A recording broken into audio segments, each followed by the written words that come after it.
TLDR on GILL is it's the new JavaScript TypeScript framework for building Solana applications. Think of it as like your Solana SDK for anything you're building on the JavaScript stack. TypeScript, Node.js, Bun, Svelte browser, anything that is JavaScript, you can use GILL. It's designed to be flexible. It's designed to be fully tree shakeable. So that way you can have basically the smallest bundle that you end up shipping to your production, either backend server or front end application, or even mobile application in the form of React Native. So we're going to go through a couple of things. One is I'm basically just going to go through some of the documentation. You're actually sort of getting the alpha here. I actually haven't really publicized the GILL documentation. I've been slowly trying to flesh it out the last 2-3 weeks before, like, quote unquote launching it. But it's fairly flushed out at this point. Probably tomorrow or something, I'm going to make like a big announcement post about like the documentation is live. But you can also pull up this documentation. It's gill.site. In fact, I can even throw it in the chat just for simplicity. And yeah, so the installation here, pretty straightforward. The package name is GILL, G-I-L-L. As Andre likes to say, GILL. That is incorrect, Andre. It is a G, like gill, like fish gills, So yeah, you like that, Jeff? Yeah, so you can just install it and then start using it. The way that you use GILL and this like new TypeScript, JavaScript environment and stack that's in the process of being rolled out now, it looks very different from how Web3.js works. So that's the immediate sort of flag on the play, which is ironic because I don't do sports, but I used a sports reference there. That one's for Jeff. And it looks very, very different from how Web3.js is structured and how it works and the functionality that Web3.js ships. I'm more than happy to go into why and how those differences work. But yeah, we'll focus on the GILL side of it. So TLD, for starters, is anytime you're working with the blockchain, you are generally doing two things. You're creating a connection or getting a connection to the blockchain itself, and then you're building transactions. Sort of the third thing is signing transactions, which we'll also get to. So you're really doing three things. And it's fairly straightforward with GILL to actually create a connection. You use this create Solana client function that's exported from GILL, and you just pass in your URL or moniker. You can do mainnet, devnet, localnet, whatever, or you can pass in a fully qualified domain for an RPC provider. So if you're using one of the many amazing RPC providers in the ecosystem, Triton, Helios are some of the go-to examples, and you'll get an RPC URL for them, and then you can just plop that in there, and it works. And you'll notice here that there are these three. I can even bump this up on size. There are three sort of pieces of a GILL connection, if you will. There's the RPC subscriptions, and the send and confirm transaction. Effectively, you're getting these three objects or functions in order to interact and do almost all of your blockchain interactions from creating your Solana client. So when I say Solana client or connection, this is what you get. If you think of Web3.js, you'll create a new connection class. This is sort of the same thing as that, same idea, but again, it has much different functionality underneath of it and a much different syntax of how you actually interact with it. So take RPC, for example. The RPC variable is how you're going to actually make all of your RPC calls to the blockchain. The standard Solana RPC calls, get account info, get balance, get latest block hash, all of those. That's how you're actually going to interact with the blockchain, send and receive data. So this is the syntax of what it looks like. Everything inside of GILL typically uses async await, so it's promises all across the stack, both for making network requests, which most people are used to doing async await for network requests, typical fetch sort of flow, or Axios if you're using the Axios package. But the other thing that's also async is also all of the cryptography operations, and we'll get into that later. So this is the syntax of what it looks like to actually make an RPC call with GILL. Once you have your RPC, you're going to await the RPC. You're going to append in the RPC method itself. And bump this up a little bit more. The RPC method itself, so say get slot or get latest block hash, and that's a function. And then you have to call .send. So it uses this builder pattern. And this is how you actually make your RPC requests. You'll notice here for this get latest block hash example, we're awaiting rpc.getLatestBlockHash.send. So we're sending it. You can also pass in an abort controller in here. So very modern JavaScript, TypeScript. You can control the flow of all of these things using abort controllers. And you'll notice here, there's sort of a different syntax between these two. This is called JavaScript destructuring, if you don't already know.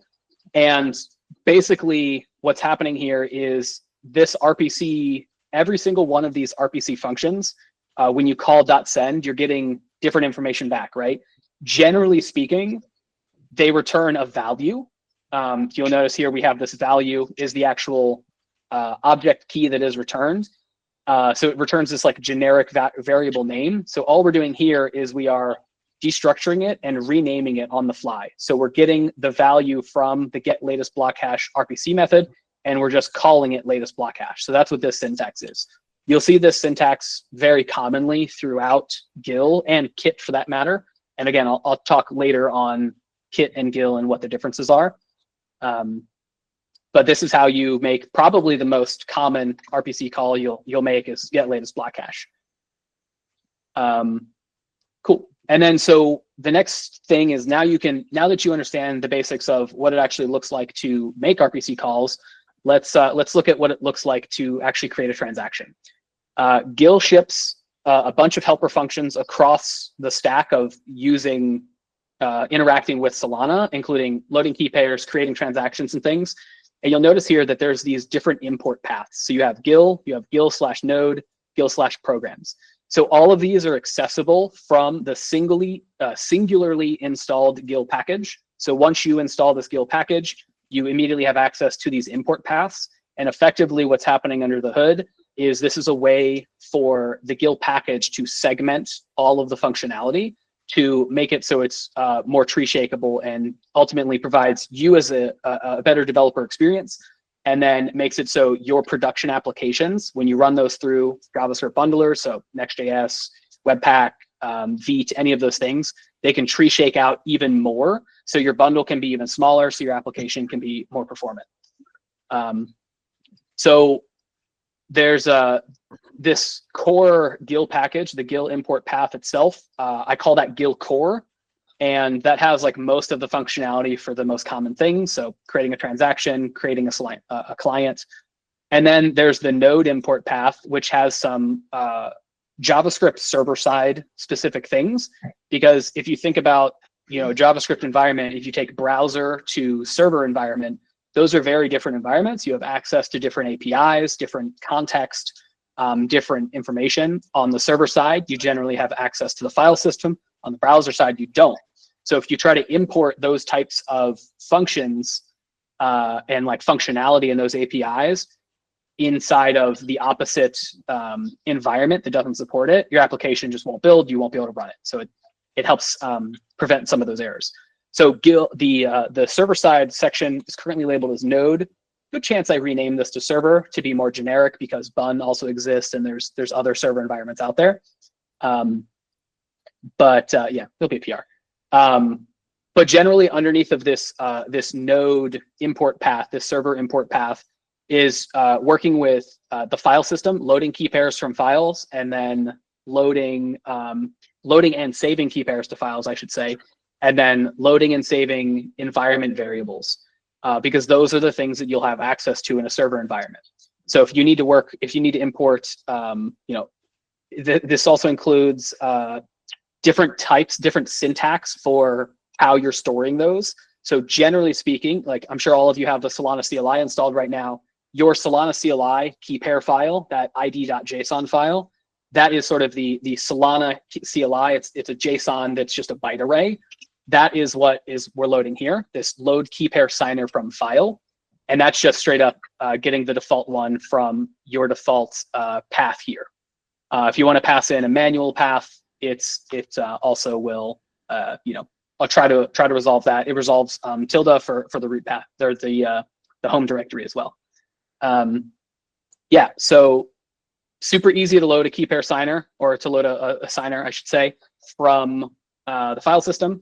And then we create an RPC connection. We already went over that. We get our latest block hash, already went over that. And then creating a transaction. This is the syntax of what it looks like to create a transaction in the most sort of the simplest way. There's one of the beautiful things about GILL is it effectively ships lightly opinionated abstractions for Solana developers to do the most common things, but you also have full control over what I like to call escape hatches. And this syntax right here, this looks, I would argue, and I'm sure many of you would, that this looks fairly simple. You want to create a transaction, you call create transaction. You provide in the typical information that a Solana transaction expects, and you have a transaction that's ready to be signed and then sent to the network.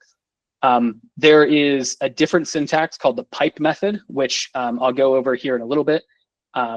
You can also fall back to those low-level primitives at any point that you want. So as a developer using GILL, you both get various levels of abstractions and then also the low-level primitives all in one place.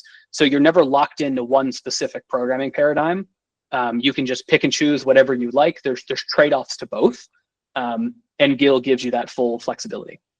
So you notice here, so I'm sure at this point, all of you understand the basics of a Solana transaction. You have the version, you have the fee payer, the instructions, latest block hash, standard information. You just pass all of that data in. You'll notice here this instructions variable is an array. So you pass in any number of instructions as long as you are within the transaction size limit of a typical Solana transaction. And then it can be signed and good to go. And you'll notice here that there's this get add memo instruction. We'll talk more about where that comes from here in just a minute. And I'll actually switch over to VS Code and we'll look at some more code examples, and I'll talk more about that. But the other thing here is there's these two commented out lines for compute unit limit and compute unit price. If you don't already know, which I'm sure you do, optimize your transactions. Set your compute unit limit at least, and because soon it will become required. I see Jeff's about to say it. I know what you're going to say, Jeff. And then compute unit price. Basically, the core of what these are they are compute budget program instructions, and they're just sort of the simplest and de facto way to begin optimizing your transactions. If you're using someone else's program, you can't optimize their program for them, but you can still optimize your transaction. If you're writing and deploying programs, optimize your programs so that way consumers and composers of your program can optimize their transactions. So the entire network is better. Your program can potentially get more adoption and all of those beautiful things. But because these are such important primitives within Solana transactions, and soon they're going to be required in every transaction, these GILL makes it easy to provide these. It's just you just declare the value and then you send it. Okay, so does anyone have any questions over that, I would say, lengthy TLDR on those basics there? I see Shrinrath has a hand raised. What's up? Yeah, I mean, you said compared to Kit, it's slightly more opinionated, right? Could you give us a few examples on in what way it is exactly opinionated so we could understand your point of view? Absolutely. Yeah, so I have very strong opinions on Kit. And there's a document on it. I love documentation. It's the way that that all developers that are building libraries should think. They should write documentation and explain these things. So there's a page on the GILL docs that's GILL versus Kit. I'm slowly working on one that's GILL versus Web3.js and any of the other libraries out there. But TLDR is GILL is built directly on top of Kit. Kit is the new JavaScript primitives that were built and shipped by Anza. All the engineers that most of you, I'm sure, will probably have attend some of these workshops. Largely it's Stephen Lucier, Loris, and Callum. If you don't already know them, they're all phenomenal engineers, incredibly smart, really, really kind people. But as I like to phrase, Kit is opinionatedly unopinionated. So there's a lot of paradigms that the ecosystem has vocalized that they do not like about how to use Kit. So GILL aims to try to solve those. So this comparison doc here sort of describes a lot of these things. And effectively, because GILL is built directly on top of Kit, GILL actually effectively vendors in Kit and reships it, re-exports it. So any @Solana/Kit import, you can directly replace with GILL, and it works completely out of the box. And eventually I'll have like a full like migration document and everything. I just wrote a blog post for Helios that includes a lot of this information that they're going to publish sometime this week. And you can see here in this document what some of the differences of like what the code that you're using, these low-level primitives, and what that looks like. As a developer, like this feels like a lot of boilerplate that you don't necessarily like. It's nice to be able to use it when you want to fall back to those low-level primitives, but being forced into this only low-level primitive paradigm, I believe leads to a lot of decision fatigue and a lot of boilerplate that you can just get rid of. Take creating a connection. Like I've already showed this, 4 lines of creating a connection using GILL looks like. This is what it looks like within Kit. It's not too complicated, but it is, I would say, annoying to do. You have to manually instantiate each of these values and effectively provide in the same address over and over. You have to manually set, WebSocket secure, HTTPS, and then you have to manually send those 2 values into creating a send and confirm transaction factory in order to be able to just send and confirm a transaction. Oh, someone said the screen is stuck. Because I opened it. Okay, so I'm a terrible person. I'm only screen sharing 1 tab, so I'm sorry. Here we go. Thank you for that, whoever said the screen is stuck. Perfect. Yeah, so this is the 4 lines of what it looks like to create a transaction in GILL, or sorry, create a Solana client inside of GILL. This is what it looks like in Kit. On this document here on the docs, GILL versus Solana Kit, it shows a bunch of these comparisons. It's not fully complete of all the comparisons, but it is a good starting point. But yeah, so this is what it looks like to create that same exact connection inside of Kit. You have to do all those things that I said, right? It feels annoying and tedious to me. And this is actually one of the better examples. Like it's not too cumbersome, it's just a little annoying, feels boilerplatey. Making RPC requests, once you already have your RPC connection and RPC subscription, using either method looks exactly the same. Use the builder pattern, you can destructure and rename your variable. We'll skip loading a signer. And then I've also showed the creating a transaction in GILL, where there's this lightly opinionated high-level abstraction. This is what it looks like to create a transaction in Kit. I would be curious if anyone in this call would say that this looks easier and less boilerplatey than this. Please challenge me on that. And so this is the pipe pattern that I mentioned. This is the low-level primitives that a user of GILL, a developer using GILL, can always fall back to use. So like, for example, if you take this @Solana/Kit, if you replace this with GILL, you can take @Solana/ program memo, replace that with GILL/programs, replace this with GILL/programs. It's the exact same functionality. Everything works exactly the same because, like I said, GILL re-exports Kit because it aims to be the developer experience layer for the JavaScript stack. I saw someone has a hand raise. Buchachimir? I probably didn't pronounce that right, and I'm sorry. You can call me Zach.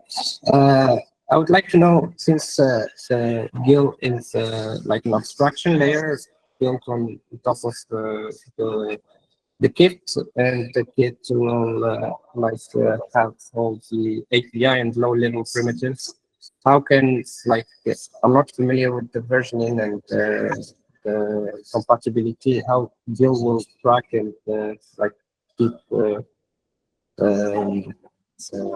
all the functionalities, and I'm not following whether something changed. Is this with versioning, or it's you maintain it, right?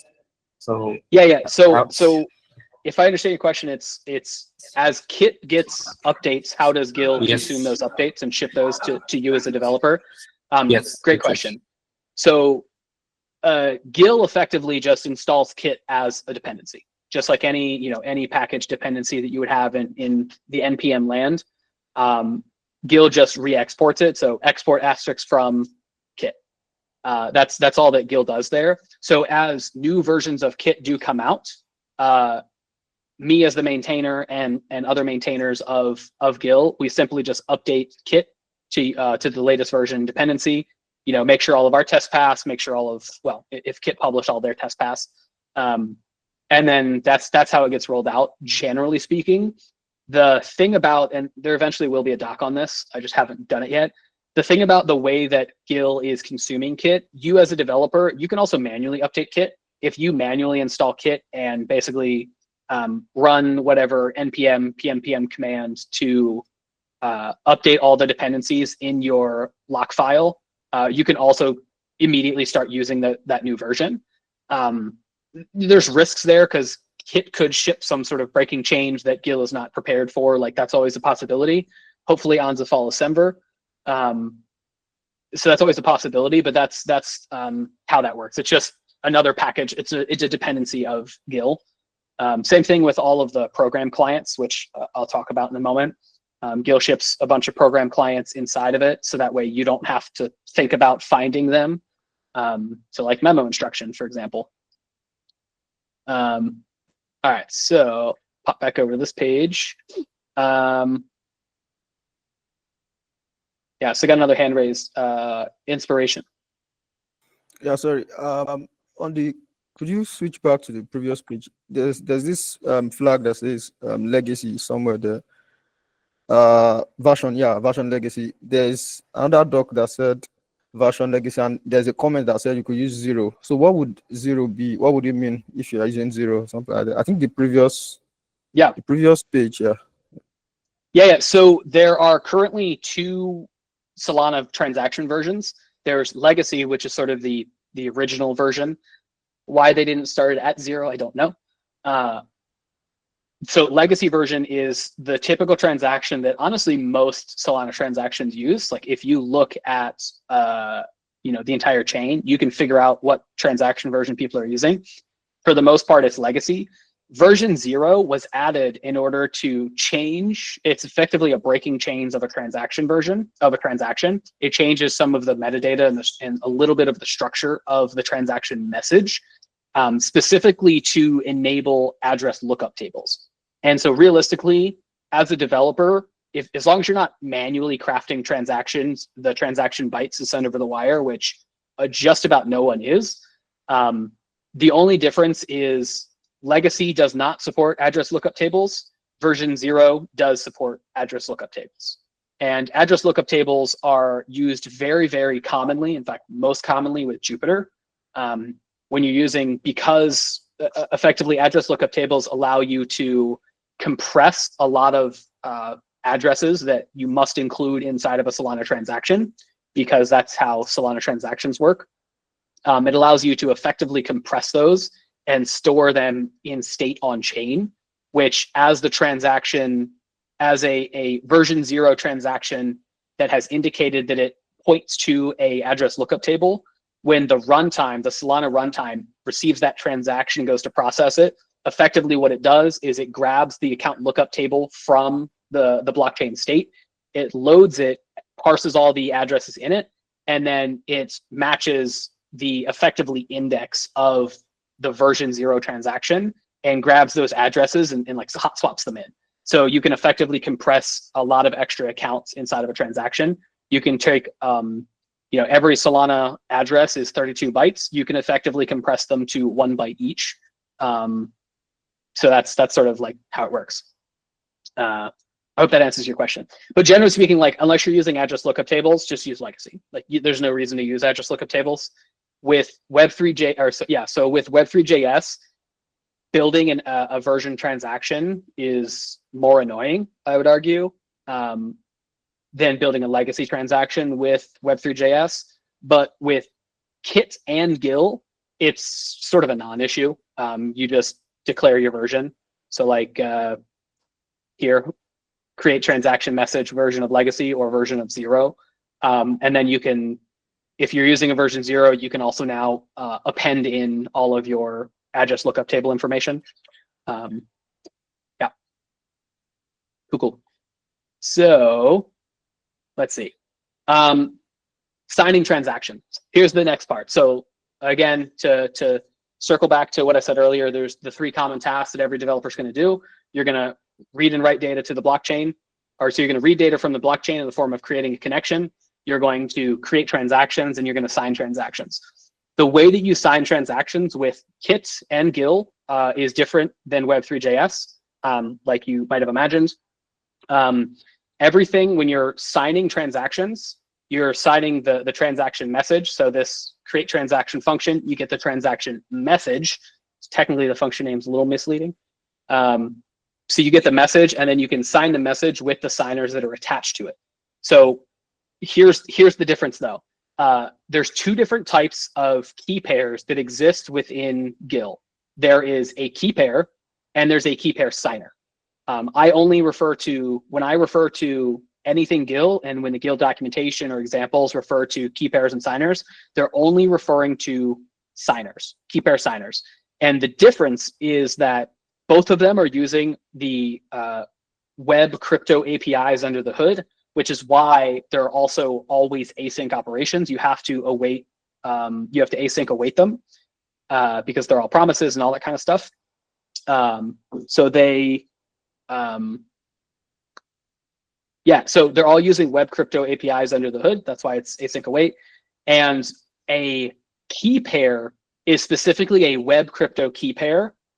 A signer is a web crypto, a key pair signer, AKA signer, is a web crypto key pair plus specific functionality for signing Solana transactions and messages. So effectively what it does, if you, this example here, we're loading a key pair signer from a file. We're getting both the key pair secret bytes loaded in to the web crypto, loaded in via the web crypto APIs. And then we're also attaching signing functionality, quite literally functions. So you can call signer dot, the signer variable, signer dot, sign transaction, sign message, whatever it's labeled. You have these additional functions on top of them.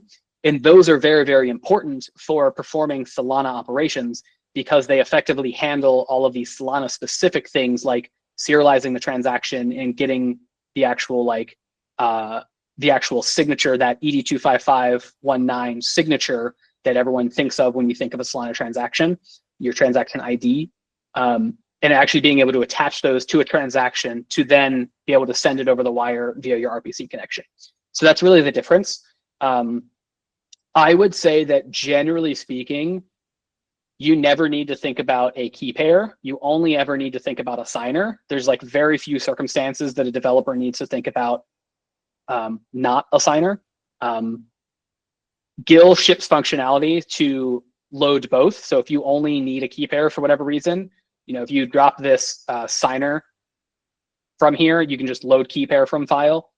It works the same. It loads it from the same path and everything. Same thing with loading key pairs and signers from environment variables. The GILL has functions for both, but you only ever need a signer. Not just a plain key pair. Okay, so yeah, so once you have a signer, you'll be able to pass that in. When you create transactions, you are actually attaching the signer to the transaction, specifically to instructions usually.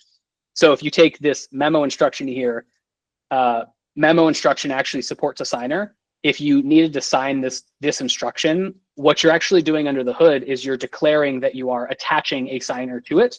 So that way, when you go to perform your signing operation, Kit and GILL will effectively run through the list of all the signers that are attached. It will perform the signing operations and then return back a serializable transaction that includes transaction signatures in order to be able to send it over the wire. Does that make sense to everyone? I sort of meandered to get to where I was trying to get to. Cool, got a bunch of thumbs up. Yeah, so the easiest way to sign transactions within GILL is you can call the sign transaction message with signers function. You pass in your transaction, And then you now have a signed transaction, which you can look at this wonderful type information directly within the GILL docs. And you can see the structure here. So if you see the attributes of this transaction object, we have instructions, version, and fee payer. After you get a signed transaction, once you get a signed transaction, you have the message bytes, and you have the signature, and you have the latest block hash with lifetime. So you can actually send this signed transaction over the wire. After a transaction has been signed by the fee payer, you can get the signature from it. So that's what this is right here. There's a function to get the signature from the transaction. And that's because, and this is before you actually send a transaction, as long as the fee payer has signed a transaction, it has a transaction signature, it has its transaction ID. So you can get that before sending it over the wire. You do not need to wait for the transaction to be delivered to the network and confirmed of any commitment level in order to get the signature. That's a misconception. Yeah, so that's signing transactions, and this is specifically with like a server-based environment. This does not necessarily apply the same for a front-end environment like a React app or Next.js app, Vue, any of those things. This is how it looks like to sign it in a server environment or like backend scripts. I'll talk more about the front-end stuff here in a little bit. Okay, so now that you've signed a transaction, sending it to the network, you know, maybe the crucial part there, because if you're signing transactions and never sending them, like, what's the point? Sending a transaction looks fairly similar to Web3.js. You have your connection and you just call send and confirm. This send and confirm function gets instantiated by our Solana client, like we showed earlier, and you provide it the signed transaction or a signable transaction. And it signs it and then sends it to the blockchain, right? It uses the RPC connection and the RPC subscription connection to use HTTP and WebSockets in order to confirm the transaction up to whatever commitment level that you desire. You can pass that in as the second argument here. Two things to note. When you're sending and confirming a transaction, with GILL specifically, the send and confirm transaction function will accept a transaction message. So this raw transaction here that is ready to be signed, it has all the signers attached. It knows the full context of the transaction. You can provide this directly to GILL's send and confirm transaction. It basically checks if it needs to be signed, and if it needs to be signed, it will automatically sign it for you because all of the signers are attached to the transaction already. Or you can give it a already completely signed transaction, and then it will attempt to sign it. So that's another sort of convenience thing, that you can remove these lines of code and just pass in transaction here. So you can, again, those are those lightly opinionated abstractions that GILL provides. It gives you multiple paths while still all being as tree shakeable as possible. And just, in my opinion, providing a better developer experience. So like, for example, if you don't care about getting the transaction signature and you just want to create a transaction and send it, you can just, you know, remove some boilerplate and make it a little bit easier. Cool. Yeah, so that's like a very long-winded TLDR on GILL. Does anyone have any quick questions? And then we'll move on to looking at some more code examples. I see a couple of hand raised. Yeah. Let's see whoever's first. Yeah. Yes, I would like just to know if the auto support like the mobile React Native. It's built on top of Solana kit. I guess it works out both well. Sorry, your audio is breaking up. I couldn't really understand you. Does GILL work out of the box with like the mobile React Native? Yes, it should. I will be honest with you. I have not personally tried it. It's on my to-do list. It should work out of the box though, because it's using the JavaScript primitives. Like if you try to use Web3.js out of the box with React Native, you generally have to polyfill a bunch of cryptography and I think it's the random number generator. You have to polyfill that in React Native, which gets really annoying. But because GILL and Kit use the web APIs, that should work in React Native out of the box. And if you test it and it doesn't, open an issue and then we'll make it work out of the box. Everything in GILL should work out of the box at all times. And if it doesn't, that's a bug and that needs to be fixed. Thank you. All right, next up, inspiration. Yeah, so I was going to ask, you said you could extract a signer from a transaction that's been sent, right? So if you compose a transaction like on the website, right? You know, these browser extensions do not give you access to the private keys. Are you saying we could access the signer with GILL? So depends. And that's actually the really nice thing. So by default, actually, I don't think it's on here. Hold on. Since I'm already screen sharing this, I will pop over here. Maybe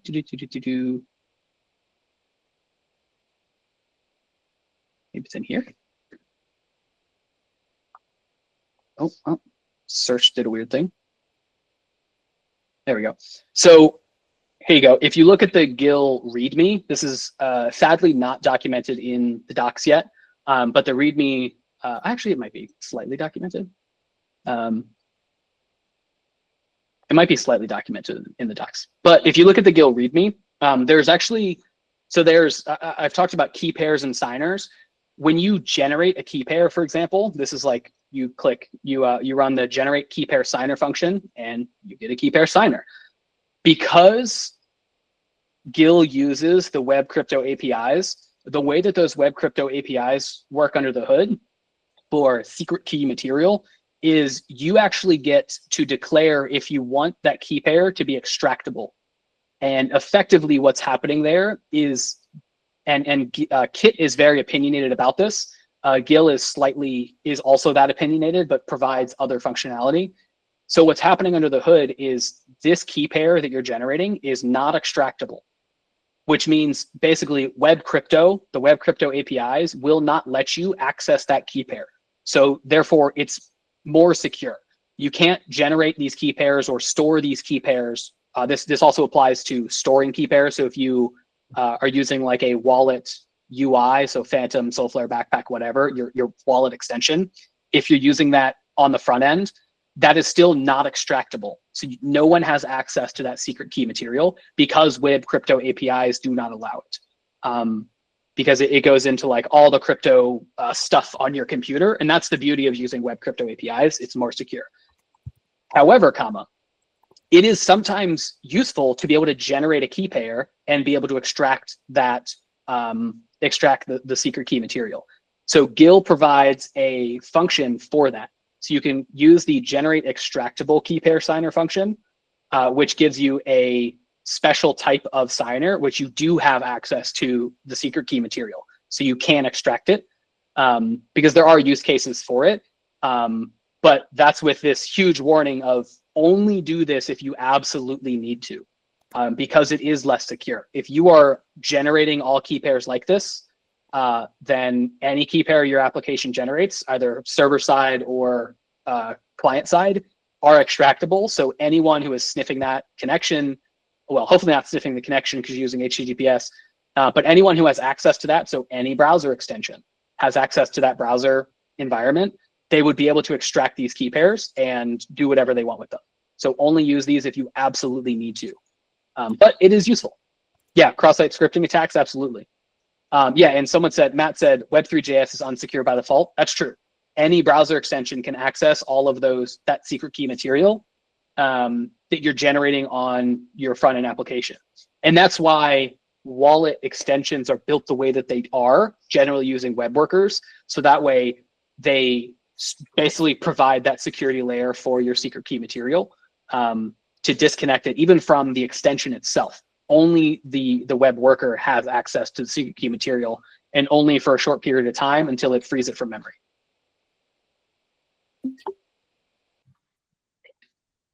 Okay.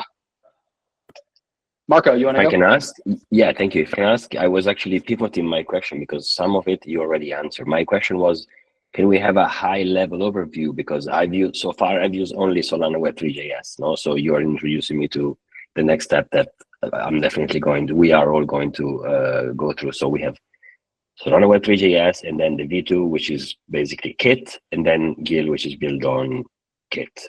Am I correct? And why is this unsecured by default, Solana Web3.js? Can you tell me a bit more about it? Yeah, absolutely. So your question is the high level overview of the different SDKs? Yeah. Gotcha. Okay. So Web3.js, it was the original. Like you might imagine, anytime you have the first version of something, you learn a lot. There's design decisions that get made. It was also made, 5 years ago. So the web and JavaScript have matured since then. And there were a lot of, I would argue, I'm sure the Kit maintainers would also argue, a lot of mistakes were made. For one, Web3.js is all class-based. Because it's class-based, classes don't tree shake. So when you use Web3.js, you basically get like 100 kilobytes of Web3.js. And every application, every serverless function, every front end, it therefore has to ship that extra 100 kilobytes, which if you're in an area of the world that doesn't have a great internet connection, or maybe you're from mobile, that's more data you have to download. That's a worse experience. Plus, like we talked about for the key pairs, because of the way that key pairs are generated within Web3.js, they're insecure because they are extractable by default. In fact, to be more specific, key pairs inside of Web3.js do not use web crypto APIs. Effectively, the only web crypto API it uses is a random number generator, and then it just stores the key pair inside of a variable, which is completely accessible memory. It's not secure at all. So that's where Kit comes in. Kit is the successor to Web3.js, built by the Anza engineers. Full rebuild from the ground up. Stephen Lucier and company took, like 2 years or so rebuilding this thing from the ground up. There's multiple breakpoint talks on it. Who, if you've never seen the original Stephen Lucier's original breakpoint talk, phenomenal. He's such an incredible stageman. Yes. For when he basically gave like the first tech preview of like what it looks like. That tech preview was I would say very different from what Kit is now. It was originally called Web3.js V2 because it was just going to be the version 2 line of Web3.js. The Anza engineers and Solana Foundation noted that this sort of hinders adoption in a lot of ways. It complicates the adoption process because it's really hard to use Web3.js V1 and Web3.js V2 in the same application, like you might assume. So clean break, new package name. So that's where Kit comes in. Kit takes a much different paradigm and approach than what Web3.js uses. Again, Web3.js use classes. Kit uses functions and the builder pattern. So like the rpc.getLatestBlockHash.send, and it's very, very heavily typed. Web3.js had like bare minimal type support. You had no type assurances really anywhere. Kit provides immense type assurances. I would say to an annoying level. It does make it a little bit harder to work with, but once you sort of understand how it works and I've come to respect the decision to make it very, very type safe. And so just like understanding it, you just, it's a new tech stack, so you just pick it up. So Kit is that. It's fully tree shakeable. It's designed to be the minimal bundle size as possible. Kit is actually broken up into maybe it's 30 or so sub packages, which Kit effectively re-exports all of those sub packages and a little bit extra. And it ships no program client code. Web3.js shipped system program, compute budget, and I think that was it as client code. So you could easily create compute budget and system program instructions within Web3.js. Kit does not ship those. You have to manually install an additional package in order to use those from the @Solana-program /star packages, the new SPL library packages. And Yeah, and then so GILL comes in as the layer on top of Kit to provide a bunch of developer experience improvements, and then effectively utility functions for doing various things like loading key pairs from server environments. You know, simplifying creating a transaction, simplifying creating a client, and transaction builders and instructions, which I haven't even gotten to yet. And so that's sort of like the differences of the libraries, and I would say probably probably covers your Web3.js insecure key pair question.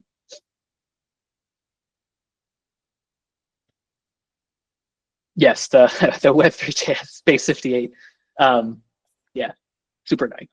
All right, cool. I'm gonna go ahead and switch my screen share. Well, let's keep going and save the next slate of questions for a little bit, because we need to respect Nick's time. Yeah, I'll just blame Andre. Well, don't we always? I mean, it's his fault, so It is. It is. My let's dog see. Okay. hurt his paw, and it was Andre's fault. Makes sense. Makes sense. Totally. All right. Can everyone see my code editor? Yes. Amazing. So here is, so within side of the GILL repo, which can now be found under the Decal Labs GitHub organization. It was formerly under Solana Foundation, transferred yesterday. Tests are currently breaking a little bit, so I need to fix those. But there's a bunch of examples inside of the repo itself. All this is like MIT licensed, beautiful goodness there. And inside of the repo, you can go to, guys, close up some of these. You can go to examples and then get started. And then there's a bunch in there. There's also token examples, which I'll touch on briefly if I have time. And so we'll look at this intro example. These, the get started examples are generally heavily commented because they're for learning purposes to sort of explain what's going on and how to think about some things, some potential foot guns. And you can see here, this is basically the GILL docs. Thank you, Tushar, for sharing the repo. This is basically that same GILL docs page that I showed, just in a slightly different format. We're importing from GILL and GILL Node and GILL programs. We are loading a signer from the local environment, because this is a local script. Creating connection, we're building our transaction, and then we are signing it and sending it. This also includes a simulate transaction function, which the GILL client also ships, the create Solana client also ships, which I actually don't think is documented anywhere. Documentation is not complete. So this is basically the exact same thing as before, but it includes comments. One of the other things in here is there's GILL provides a get explorer link function, so you can easily get an explorer link for any transaction or account. You just provide the cluster and then either a transaction account or a block hash, and then you can just easily get an explorer link to log it out, because that's kind of annoying to do. That's boilerplate. There's also a comparison doc inside of here to show the comparison of if you take GILL and Kit and put them side by side, like that, the docs page that I showed.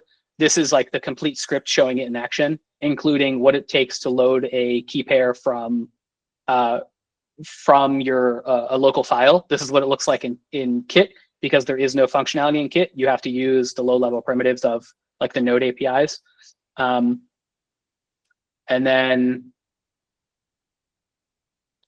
yeah, so tokens. Everyone loves tokens, right? Here's this example on what it looks like to create a token in the simplest possible way using GILL. GILL provides what I call transaction builders and instruction builders.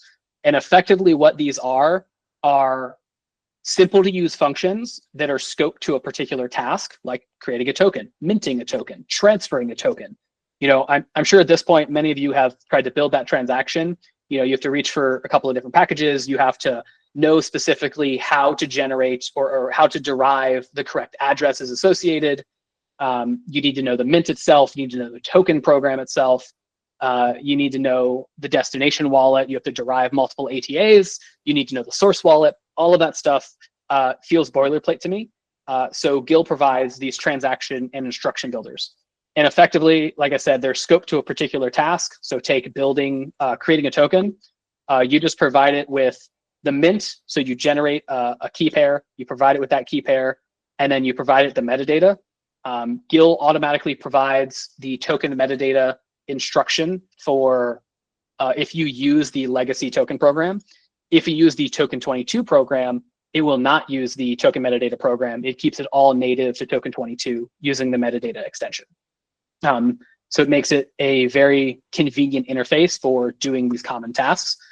Every single one of the transaction builders also provides an instruction builder, which might actually show in here. Maybe not. So yeah, every single one of the transaction builders provides an instruction builder. And effectively what GILL does under the hood is GILL, the transaction builder, uses its own instruction builder to build the transaction. The instruction builders give you a simplified typed interface to know what fields and variables to provide. It does not derive the PDAs for you. The transaction builders will derive the PDAs for you. And purely the only reason for that is deriving addresses is an async operation. So transaction builders are async, instruction builders are synchronous. So they don't have the ability to run the web crypto APIs. And that way you also have this, you have these varying levels of escape hatches that you as a developer can pick and choose which you want. If you want the most simplified interface, you don't want to have to like think about it, use the transaction builder. If you need more, if the transaction builder is either too cumbersome or too simplified for you, you can fall lower in the abstraction level to the instruction builder. And if the instruction builder doesn't work for you, you can fall lower and manually compile all the transactions together, or all the instructions together to build your transaction. So the entire way down the stack, you get varying levels of abstraction, all in the same package, all just ready for you to use. So you can just pick and choose whichever one you want. And that's like, I deeply believe in escape hatches, because I hate when libraries lock you into one thing and it's like, oh, I just need to do this one simple tweak, but you don't have the lower level to escape to.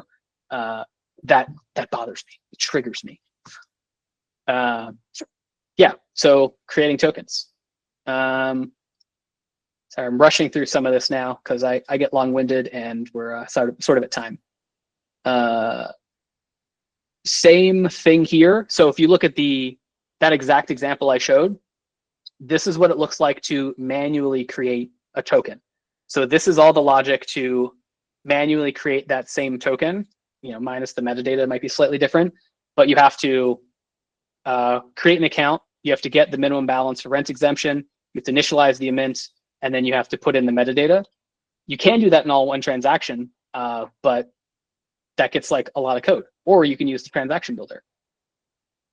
Transaction builder, much simpler, but you still have both optionality. Same thing, close some of these. Same thing for minting tokens. You can mint tokens with only 2 instructions, or you can use the transaction builder or the instruction builder. Pro tip on minting tokens, idempotent. Use the idempotent instruction. It's the gold standard, I would say, because if you use the create associated token instruction, if the user already has that token account created, then the transaction will fail. If they do not have it created, it will create it, the transaction will be successful. The idempotent instruction handles both scenarios. So if the user has the transaction already created, or the ATA already created, it will gracefully continue. If they do not have it, it will automatically create it for them. So use the idempotent instruction, highly recommend. The one caveat I would say to that is it does consume more compute if you need to create the ATA for them. And that's because it has to derive the address on chain, and that's just like more compute, right? It makes sense when you think about it and you like understand what's happening under the hood. So if your application, for whatever reason, if you already know the user has the ATA already created, then use don't use the idempotent one because it's more efficient. But if you don't know, idempotent all the way down. Actually, the other thing I'll say is transaction builders, the other thing that transaction builders do is they provide you with an optimized transaction by default. So if you look at the help here, it actually describes this.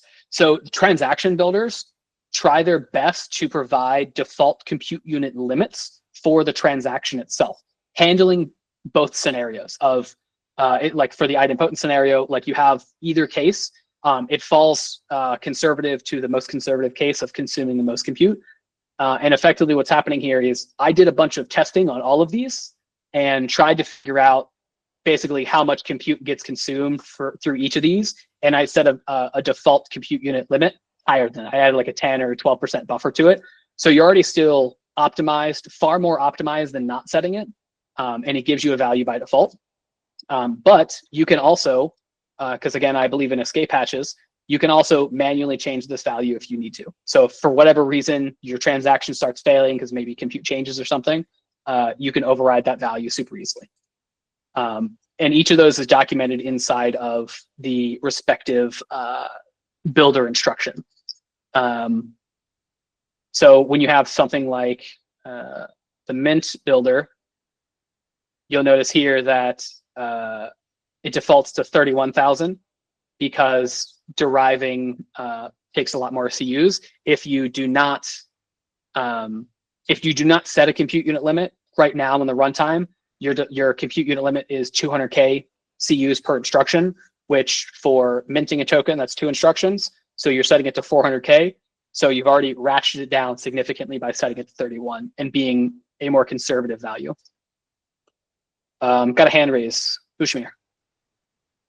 Yes, thank you. I would like to know about the error handling in the GILL. Can you just like raise whatever is from the kit, or you do like formatting or? Should have.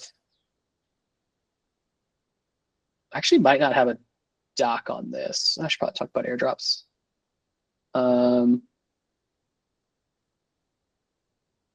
Error handling looks a lot different in Kit and GILL than it does in Web3.js. Darn, I don't have it. Okay, I'll have to add some specific example code on error handling. But so when you throw your when you do your try catch to actually catch errors, and side note, if you're not wrapping async awaits in try catch, you are setting yourself up for failure, especially if you're making network requests. If you're making any network requests, put it in a try catch, because who knows what could happen. Your code is safer that way. Just because JavaScript is JavaScript. But the way that errors work is when you catch the error. So right now, because of how like JavaScript and TypeScript errors work, when you catch an error, the error value is always an unknown. It could be anything, right? It could be a custom specific error. It could be a generic error. It could be a string. It could be anything. So you have to effectively manually handle those errors. And the thing that Kit provides, and therefore GILL provides, is a function called, there's a function called isSolanaError. And what this does is, because Kit and GILL are so typed, you can check this error. There you go.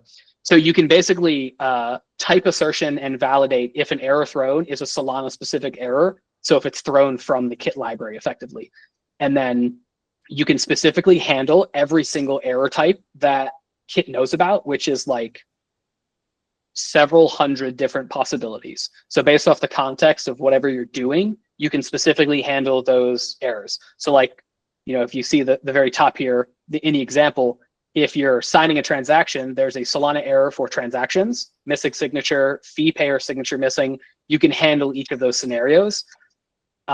If you look through, let's see, well, this is hard to read, but you can see here on the right side, you can see like the scroll bar. This is a list of every single error that's in this library that you can specifically handle for every single one of these. And they provide so much more context and helpful information than Web3.js does. Web3.js basically abandons you for errors. It's just like, yep, sucks, nerd. And that's it. And you're just like, well, that sucks. And then you have to try to figure out all these things.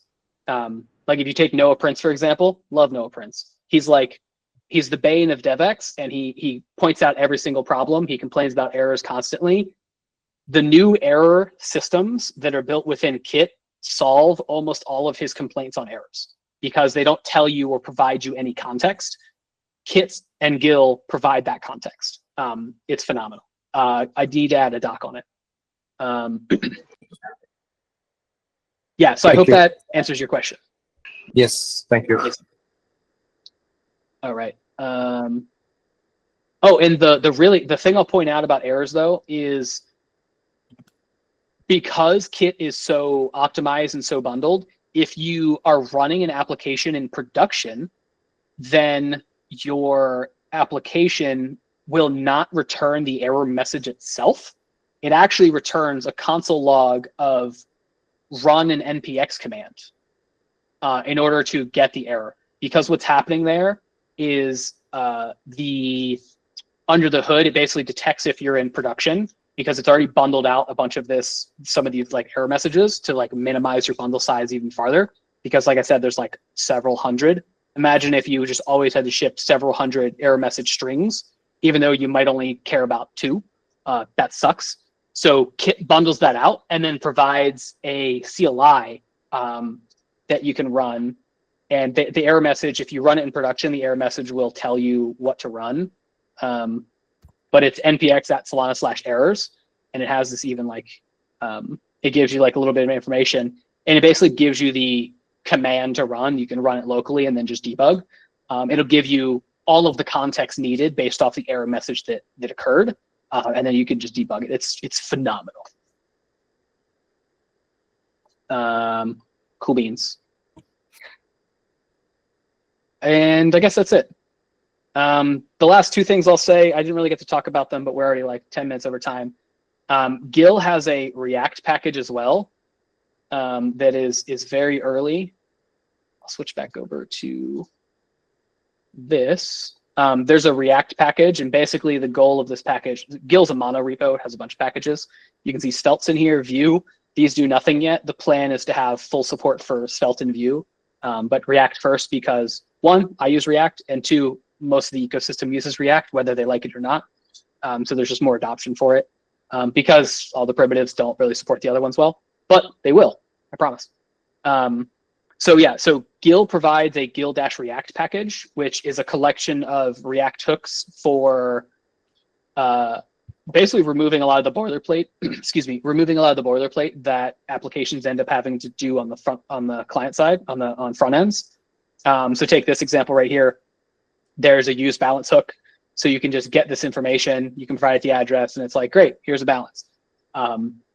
GILL React is built on top of TanStack Query. So it's a very, very popular reactivity library. Yeah, I saw someone said TanStack's a green flag. Let's go. TanStack Query is phenomenal. If you've never used it, it's got several million NPM installs. It's phenomenal. So GILL is basically a thin wrapper on top of TanStack Query that gives you Solana functionality. Right now, I believe there's 9 or so React hooks in here, including some of the configuration stuff for like your client and whatnot. Adding the rest slowly but surely. And there's also some other stuff. Let's see. You can do GPAs. If for some reason you need to do a GPA, get program accounts, you can do that using a hook. And then you can also pass in filters. So you can pass in whatever custom filters you have. And then the other thing I haven't talked about is 2 things. One is accounts. I don't know why you're shouting out Theo. He's not a maintainer of TanStack Query. He like talks about it, I guess. Someone asked, is GILL React in beta or prod ready? I would say beta.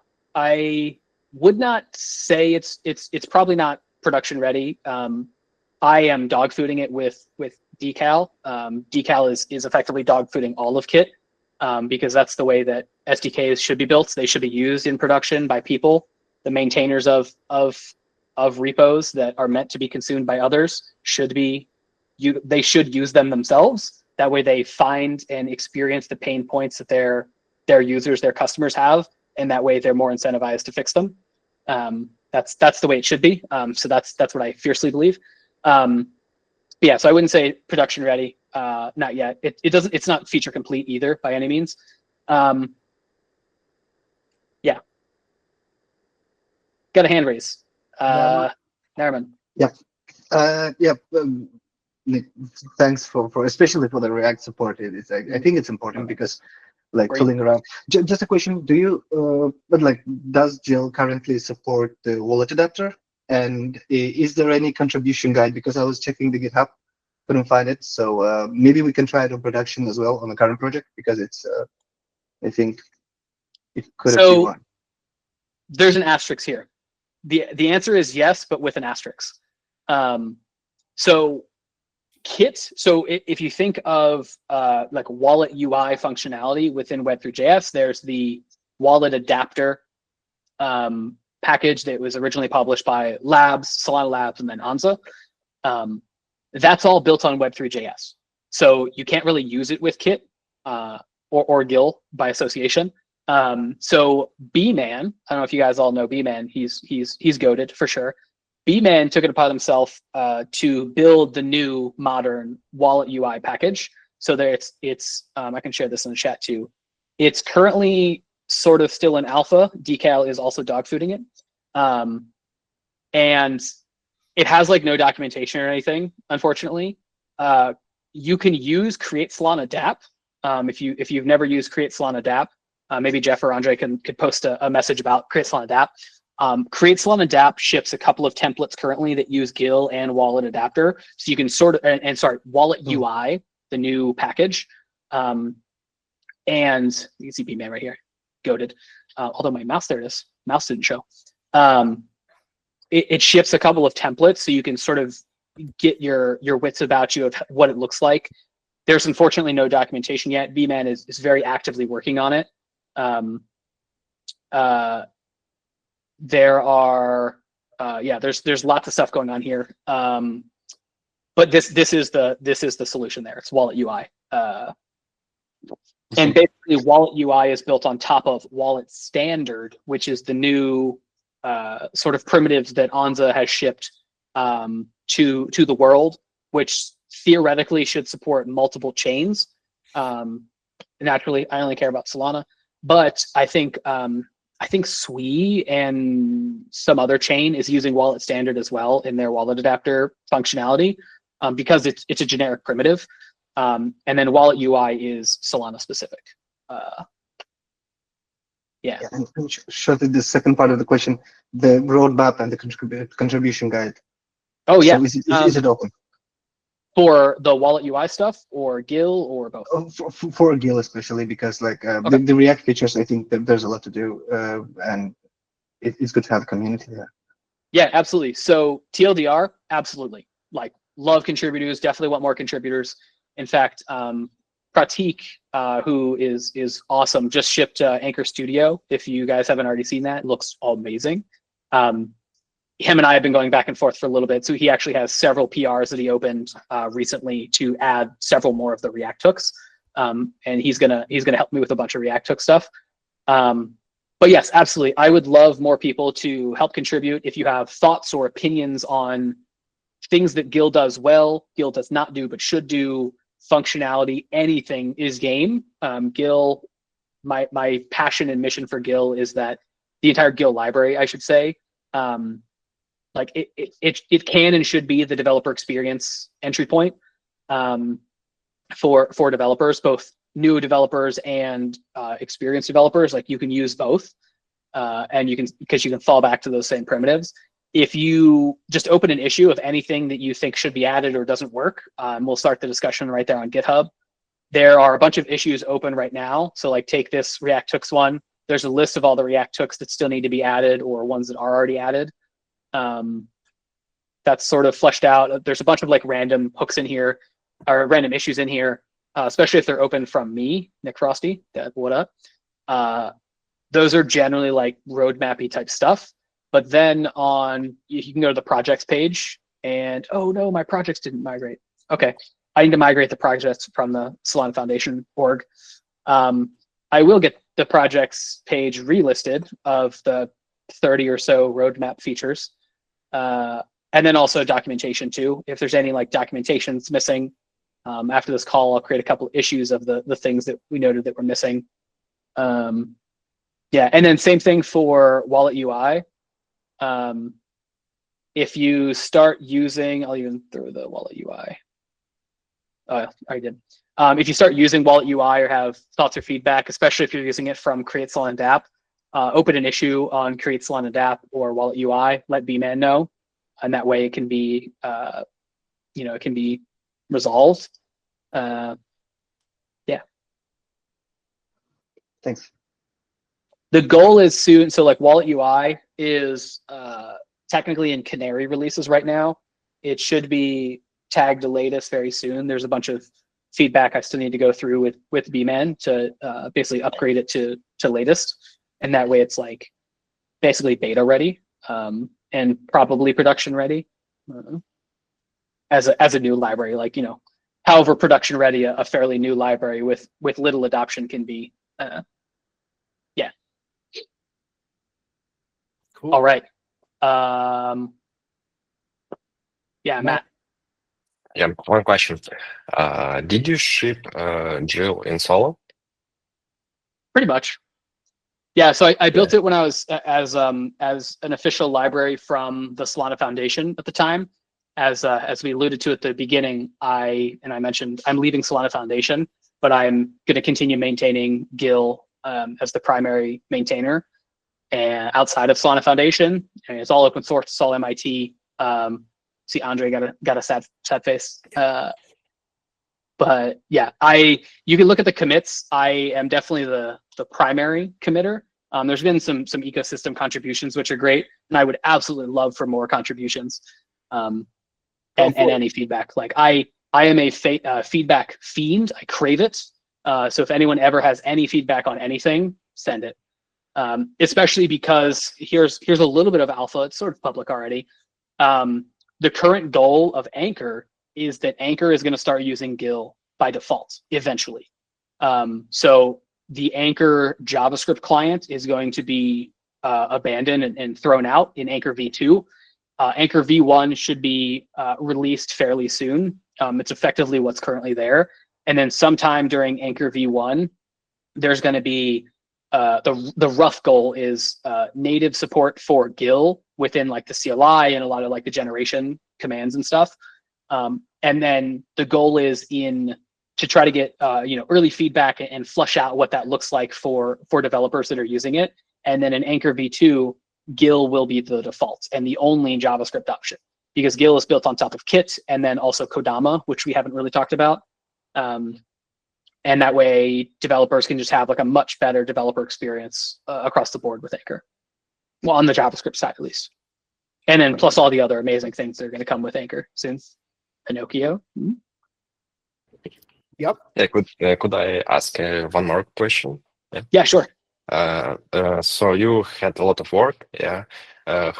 Which tools do you use to become productive? Yeah, maybe it's AI, maybe it's something else. VS Code. I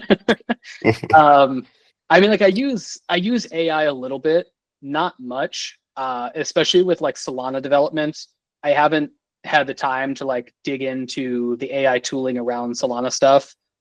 Like if you out of the box, like none of it works well, especially for program side. Maybe for documentation.